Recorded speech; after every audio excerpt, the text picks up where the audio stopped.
Amén. Muy bien. Entonces vamos a ir a Jonás, pero antes de ver el capítulo 4, Jonás fue, para los que no saben, un profeta del Señor, un profeta que fue llamado a predicar a una ciudad pagana, una ciudad enemiga de Israel, y él no quiso hacer caso, se fue a Tarsis, al lugar opuesto. El Señor dispuso una serie de situaciones. Él fue tragado por un gran pez, estuvo en su vientre 3 días, y allí, ya en la tumba, por así decirlo, al borde de la muerte, él promete al Señor. Versículo 9 del capítulo 2 de Jonás dice: mas yo con voz de alabanza te ofreceré sacrificios, pagaré lo que prometí. Señor, ahora voy a ir a Nínive, te voy a hacer caso. La salvación es de Jehová. Alaba así Jonás. Y en el capítulo 3, versículo 4, Jonás va a Nínive y predica. Y comenzó Jonás a entrar por la ciudad, camino de un día, y predicaba diciendo: de aquí a 40 días Nínive será destruida. Jonás fue y predicó, así como el Señor le había ordenado inicialmente. Y bueno, no fue la prédica la mejor prédica hecha. Algunos dicen, algunos predicadores, que fue la peor prédica realizada. Solamente se enfocó en que Nínive va a ser destruida en 40 días. Pero el Señor hizo su obra, versículo 10 del capítulo 3, y vio Dios lo que hicieron. Ellos se arrepintieron, que se convirtieron de su mal camino, y se arrepintió del mal que había dicho que les haría, y no lo hizo el Señor. Detuvo su juicio, su castigo contra Nínive. Y bueno, ¿y ahora qué pasó? Jonás se alegra grandemente, alaba al Señor y lo glorifica porque salvó a toda una ciudad, una gran ciudad. Bueno, eso no pasó. El título del mensaje de hoy es El enojo de Jonás, ¿no? Entonces vamos a ver qué es lo que pasó con Jonás realmente. Vamos a leer Jonás 4, del 1 al 4. Dice: pero Jonás se apesadumbró en extremo y se enojó. Lloró a Jehová y dijo: ahora, oh Jehová, ¿no es esto lo que yo decía estando aún en mi tierra? Por eso me apresuré a huir a Tarsis, porque yo sabía que tú no los ibas a castigar. Él dice: porque sabía yo que tú eres Dios clemente y piadoso, tardo en enojarte y de grande misericordia, y que te arrepientes del mal. Ahora pues, oh Jehová, te ruego que me quites la vida, porque mejor me es la muerte que la vida. Y Jehová le dijo: ¿haces tú bien en enojarte tanto, Jonás? Esto nos lleva a nuestro primer punto, en el primer punto que estamos, el hombre que quiere ser juez. El hombre que quiere ser juez. Vamos a hacer un paralelismo, porque la reacción que tiene Jonás, este enojo tan grande que tiene Jonás, al predicar, vio conversión, vio frutos, pero se enojó. Es algo contradictorio. Vamos a hacer el paralelismo con la parábola del hijo pródigo. La parábola del hijo pródigo nos habla de un padre que tenía cierta riqueza y el hijo menor se acerca, pide su herencia adelantada porque él quería ir y gastar en sus deleites. Se fue, malgasta el dinero. Una vez que está con los cerdos, aún anhelaba la comida de los cerdos, se arrepiente de su pecado, se va con el padre. Y el padre, lejos de castigarlo, de reprenderlo, ¿qué hace? Hace una gran fiesta y un banquete para celebrar a su hijo que ha regresado. Y aquí entra en escena el hijo mayor. El hijo mayor regresa, ve que hay una gran fiesta, le pregunta a un criado qué es lo que está pasando. Y le dice: tu hermano ha regresado, está sano y salvo. Y el hermano mayor se enoja. El que se fue a gastar el dinero con rameras, no entra a la fiesta de su hermano, a la celebración. Sale el padre a llamar al hijo mayor y el hijo le reclama al padre: yo te he servido por años como un esclavo, he estado para ti. Nunca desobedecí, le dijo. pero no me diste ni un cabrito para compartir con mis amigos. El padre le dice al hijo, tú siempre has estado conmigo, todo lo que tengo es tuyo, pero teníamos que celebrar que tu hijo ha regresado, tu hermano ha regresado. Y la historia de la parábola del hijo pródigo queda acá, aparentemente inconclusa. ¿Qué pasó? ¿Qué respondió? ¿Cuál fue el final entre el hijo mayor y el padre? ¿Entró a la celebración? ¿Qué es lo que pasó con el hijo mayor? Vamos a ver el desenlace un poco más adelante. Pero Jonás está en una situación similar. Él ha visto gran salvación, una ciudad entera, y simplemente se enoja. Versículo 2 de Jonás 4 dice, ¿no es esto lo que yo te decía cuando estaba en mi tierra? Él había ofrecido sacrificios, él había prometido al Señor, decía las salvaciones de Jehová, pero ahora es que muestra que su arrepentimiento no fue genuino. Y esto es lo que muchas veces pasa con nosotros, que nosotros pedimos perdón al Señor, Señor, disculpa mi pecado, cuando estamos contra las cuerdas, el Señor es misericordioso, es piadoso, paciente. Señor, perdóname, oración, ayuno. Algunos ni siquiera eso. Señor, si tú me sacas de esto, te prometo que.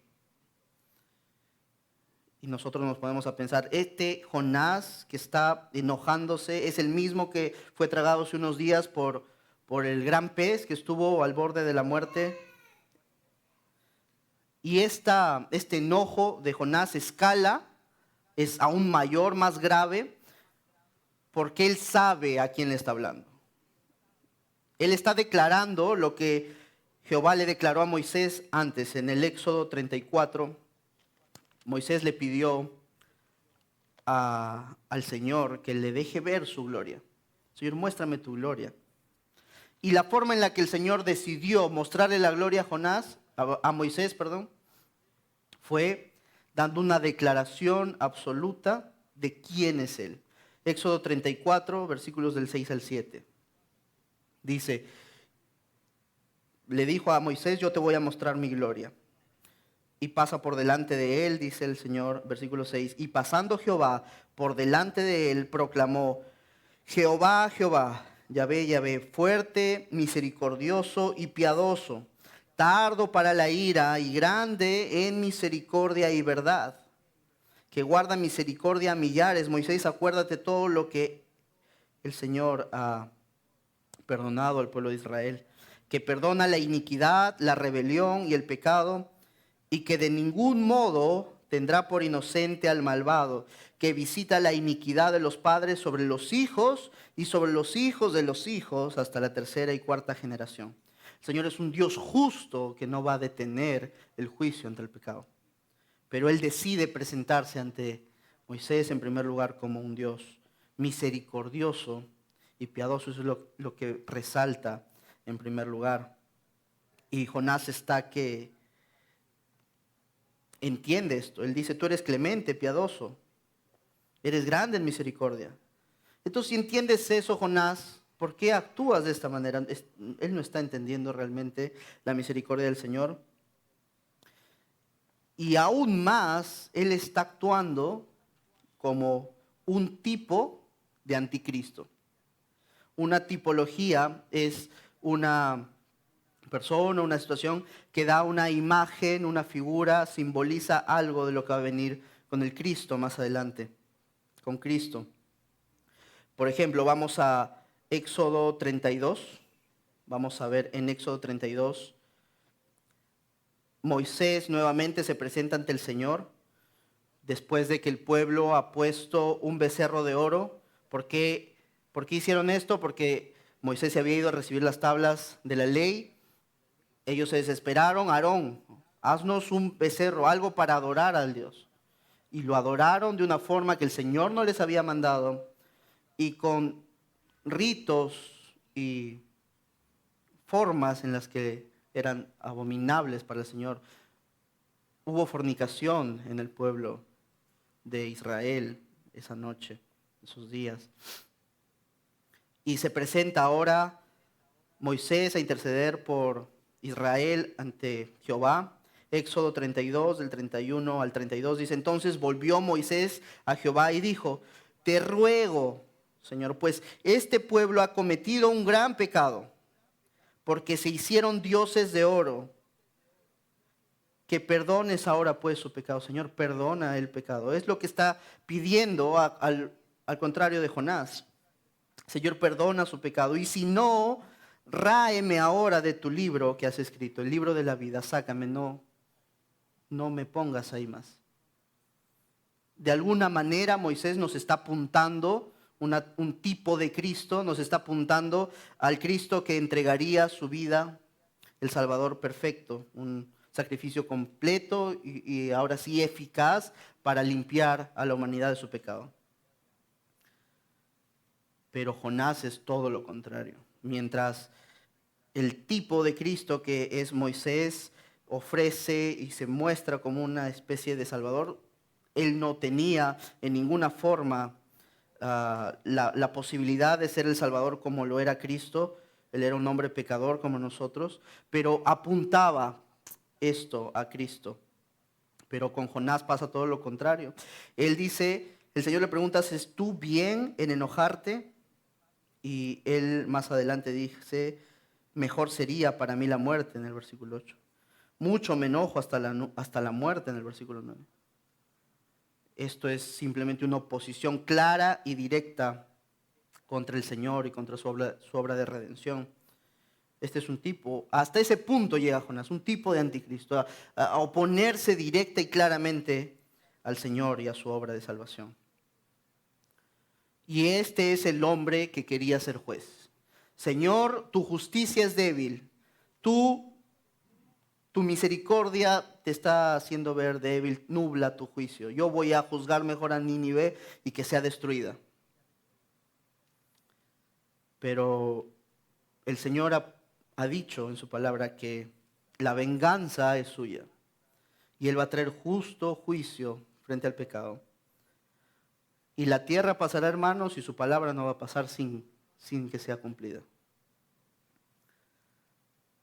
Pero Él, antes de presentar este juicio, presenta misericordia. Mateo 13, del 28 al 30,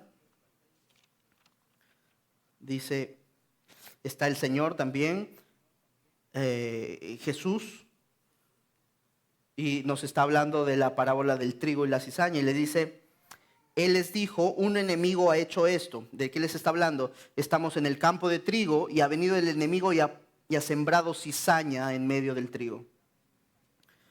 Y cuando los siervos le preguntan, Él les dice, el dueño del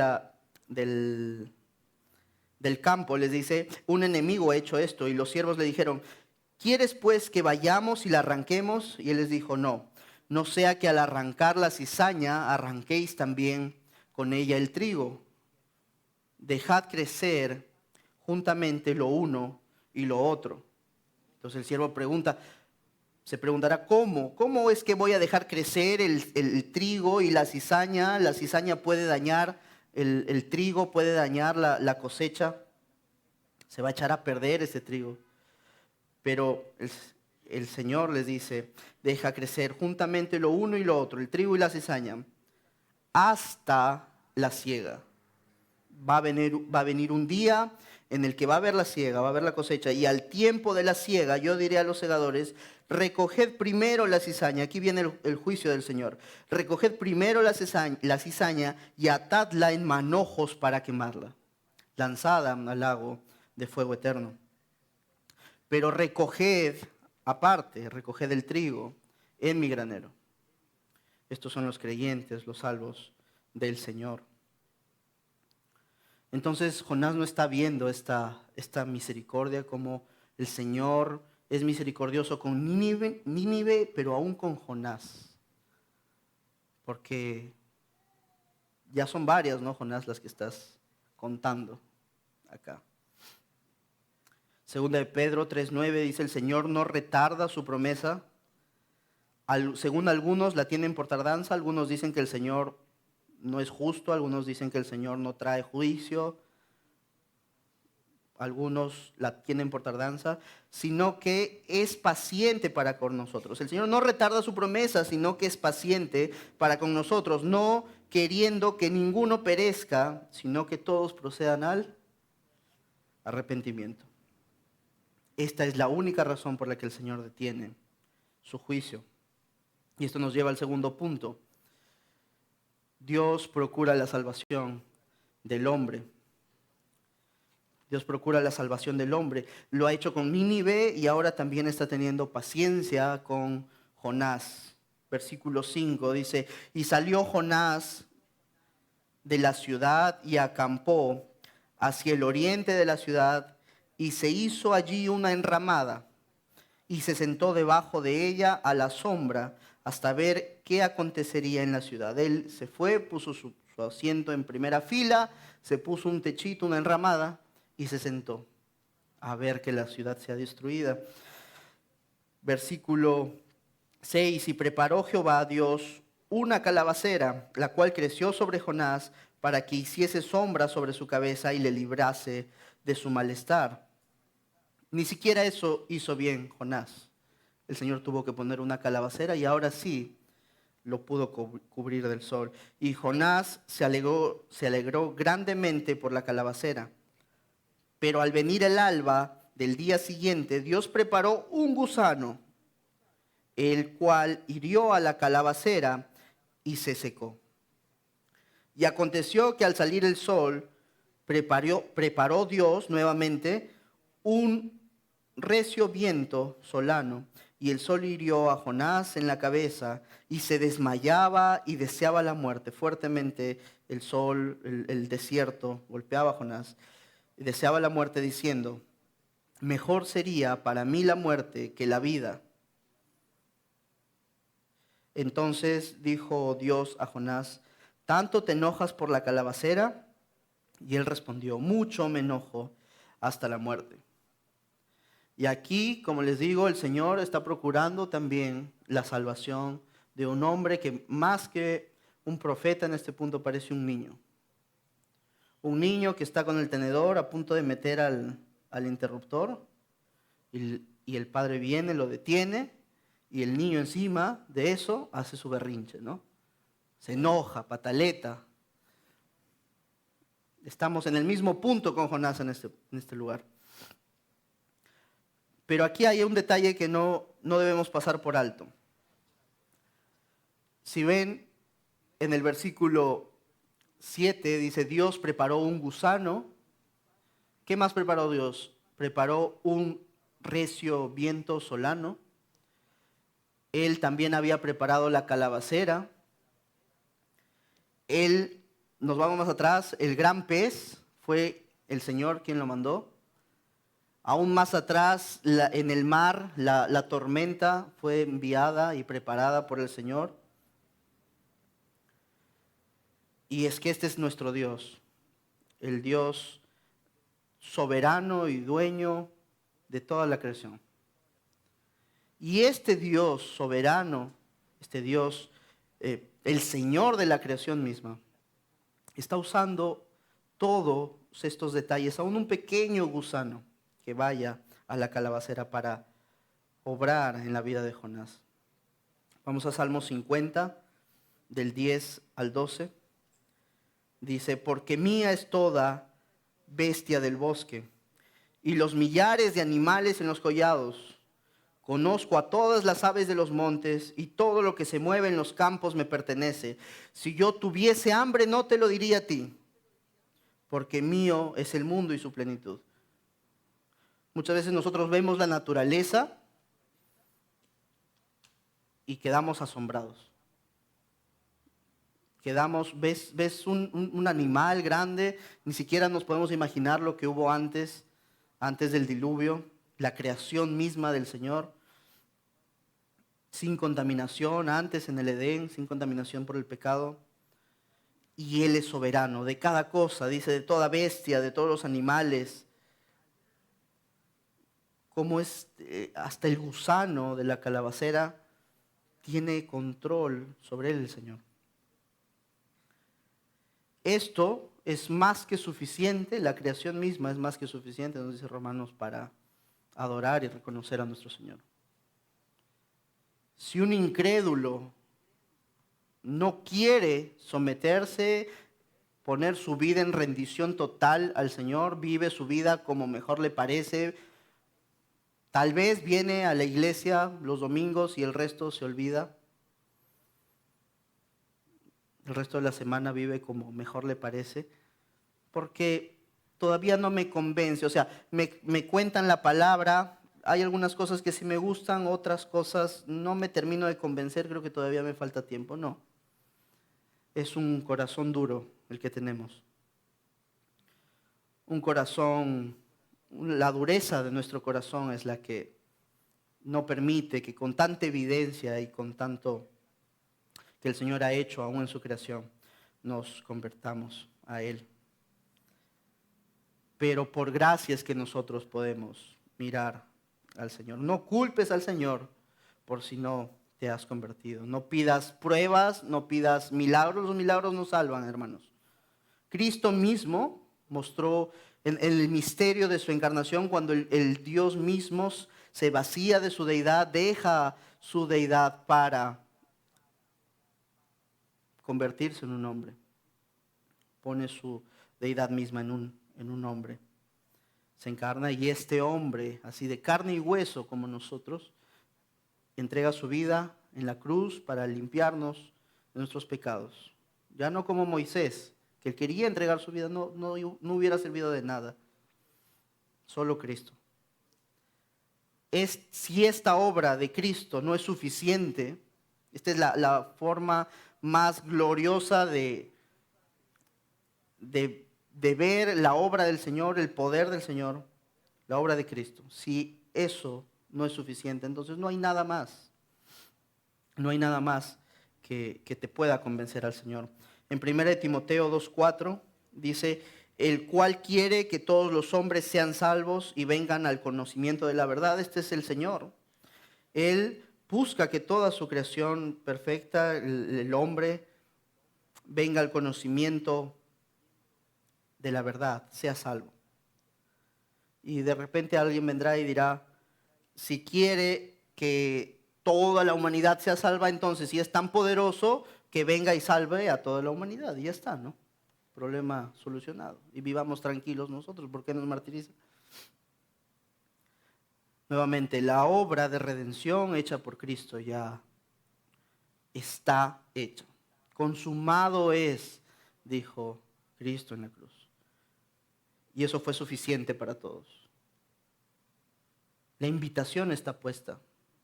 El Señor extiende su misericordia, extiende su salvación. Pero muchos lo rechazan y lo seguirán rechazando hasta el final. Pero si pecamos voluntariamente, ya habiendo entendido el sacrificio del Señor, después de haber recibido el conocimiento de la verdad, ya no queda más sacrificio por los pecados. El Señor busca que todos los hombres puedan llegar a la salvación, pero si pecamos voluntariamente, ya no hay redención, ya no hay sacrificio para estos pecados. Esa es la razón por la que el hombre incrédulo, con un corazón no arrepentido, un corazón que se opone totalmente al Señor, no va a poder ver la salvación del Señor.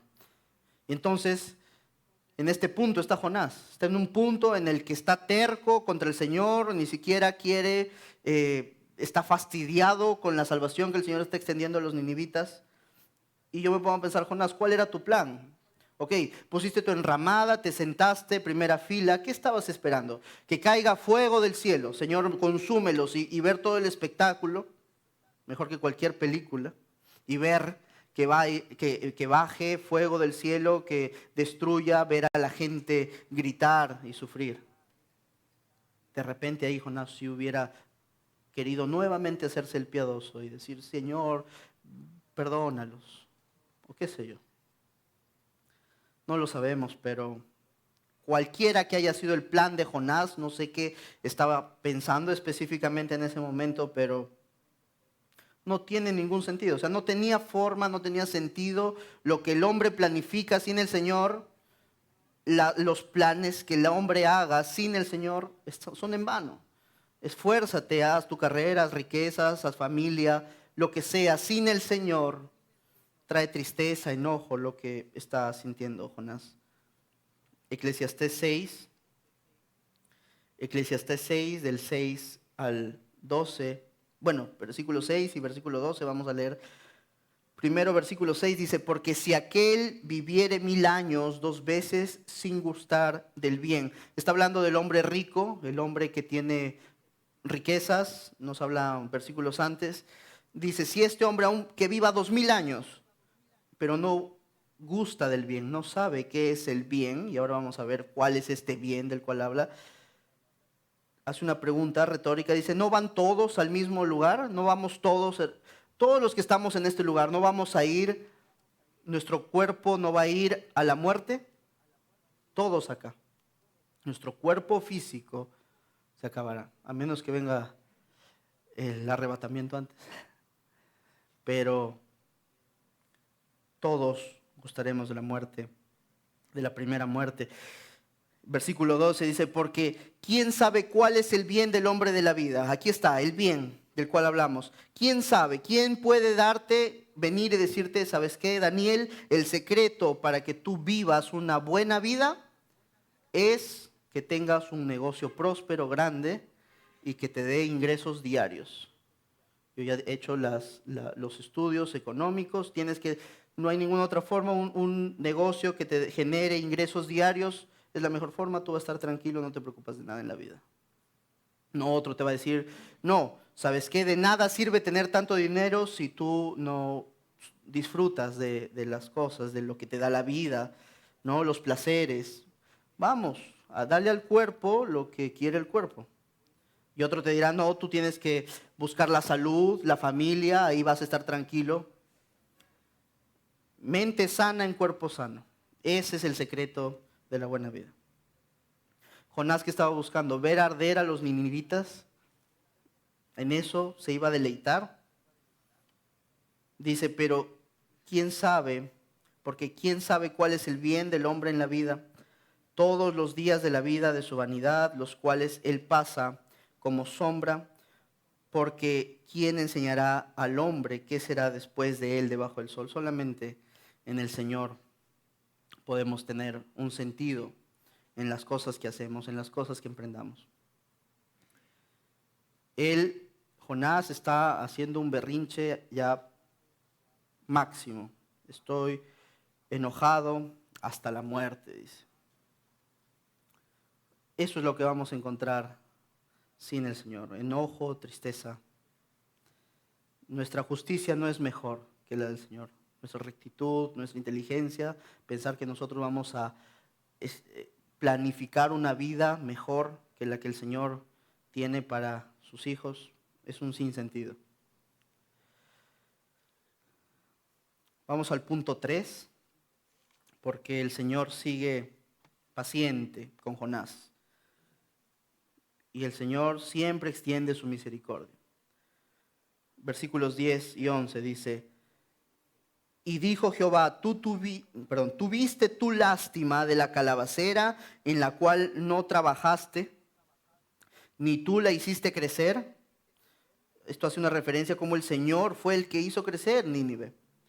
El Señor fue el que permitió que cada una de las vidas de los ninivitas creciera. Que en espacio, dice, le habla de la calabacera ahora, que en espacio de una noche nació y en espacio de otra noche pereció. Este es un control total de la creación por parte del Señor. Una calabacera que crezca en una noche y desaparezca en la siguiente. Y versículo 11 dice, y no tendré yo piedad de Nínive, aquella gran ciudad donde hay más de 120,000 personas que no saben discernir entre su mano derecha y su mano izquierda, y aún muchos animales. Algunos comentaristas dicen que hace referencia a niños que no saben distinguir entre su mano derecha e izquierda, son pequeñitos, 120,000, dice más de 120,000. Otros dicen que son los incrédulos que no tienen discernimiento por medio de la palabra. Sea cual sea el caso, el Señor está mostrando la misericordia que tiene por su creación. Pero ¿y qué pasaba con Jonás? Jonás no, él estaba terco, reacio. Ellos son ninivitas, son una nación pagana, enemigos de Israel, mm, sádicos a más no poder. Estos hombres no merecen el perdón, son pecadores, no merecen gracia. Esta misma situación tuvo que confrontar Jesús. Vamos a Lucas 4, del 25 al 28.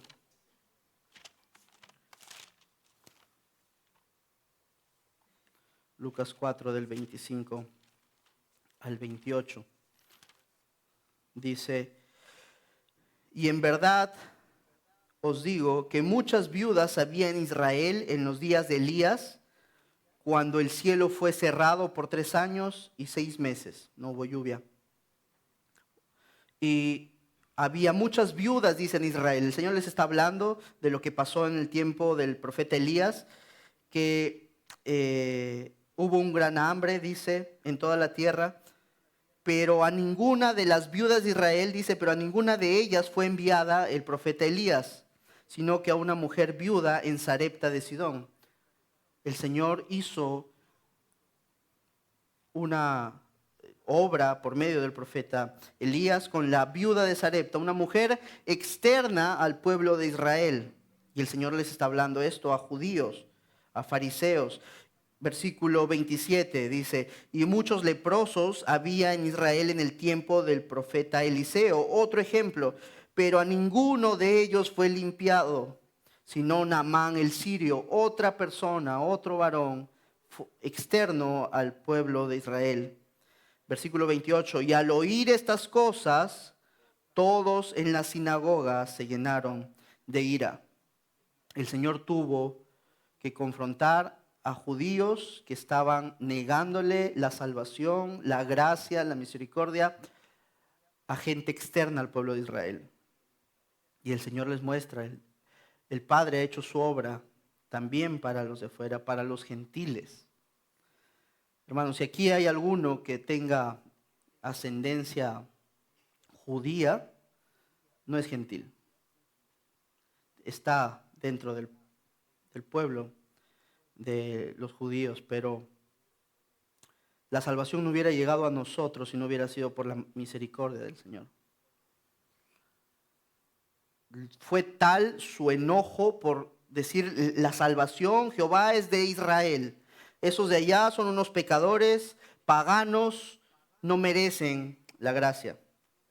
Llevaron al Señor, si seguimos leyendo más adelante, a un monte, a una cumbre para despeñarlo, lo querían matar. Pero no había llegado el tiempo del Señor, simplemente el Señor dice, versículo 30, mas Él pasó por en medio de ellos y se fue, milagrosamente. Hermanos, esta es la conclusión, el fin, el desenlace de la historia del hijo mayor con el padre, en la parábola del hijo pródigo. El hermano mayor, que representa a los fariseos, a los escribas, que no querían que haya salvación para los que no se comportan bajo la ley, para los que no se comportan y obedecen en todo al Señor. No, la salvación no es por obras. No es que tanto tú te esfuerces, porque siempre lo que tú hagas va a ser obra de inmundicia. Pero eso no entendían los judíos. Y este es el hijo mayor, que al final quiso despeñar al padre, quiso matar e irse contra el mismo padre. Ese es el desenlace. Pero muchas veces nosotros nos comportamos así y nosotros retenemos y detenemos el evangelio porque ya hemos emitido un juicio. Evaluemos a cuántos ya hemos emitido un juicio y hemos dicho, a este no le voy a predicar. ¿Para qué le voy a hablar? A este es el vecino que me faltó el respeto, el compañero del trabajo, de los estudios, que anda, pero este es una persona que anda perdida en su inmundicia, en su inmoralidad. ¿Ves la forma en la que se comporta? ¿Ves la forma en la que está actuando? ¿Para qué me voy a ir? Voy a perder el tiempo en predicar. ya hemos emitido un juicio. Somos severos para emitir un juicio y decir, tú no mereces la gracia del Señor. Pero ¿y quiénes éramos nosotros antes del Señor, sino toda esta perversión de la que hablamos? Aquella perversión de la cual nosotros nos quejamos y emitimos juicio y levantamos el dedo para decir, muerte sea a ti. Eso éramos nosotros. En Hechos 17:26 dice, y de una sangre ha hecho todo el linaje de los hombres, para que habiten sobre toda la faz de la tierra, y les ha prefijado el orden de los tiempos y los límites de su habitación. Todos somos una sola raza. Aquí la palabra es enfática y se acaba todo racismo, clasismo, cualquier tipo de discriminación. Cualquier hombre que ve sobre el hombro a otro se va contra el mismo Señor. Porque todo ser humano ha sido creado. Hay la imagen y semejanza. Entonces todo oído, todo varón y mujer que hay sobre la faz de la tierra tiene que escuchar las buenas nuevas de salvación. No detengas con tu juicio pecaminoso, el llevar las buenas nuevas. Ahora, ¿te imaginas? Estamos hablando de esto, del pueblo de Dios para afuera, para los pecadores, para los impíos, los que no merecen la gracia. Pero ahora te imaginas esto dentro de la misma iglesia, de nuestra iglesia, entre hermanos, distinciones. Tú, este es un pecador, este no debe servir, este ni siquiera debería estar hablándome. 1 Corintios 10:17. Dice, siendo uno solo el pan, nosotros, con ser muchos, hermanos, ¿cuántos somos en la iglesia? La iglesia Vida Nueva, la iglesia en otros sitios, la iglesia invisible, los que son hijos del Señor. Siendo un solo pan, uno solo el pan, nosotros, con ser muchos, somos un cuerpo, pues todos participamos de aquel mismo pan. Este pan es ¿qué? El cuerpo de Cristo.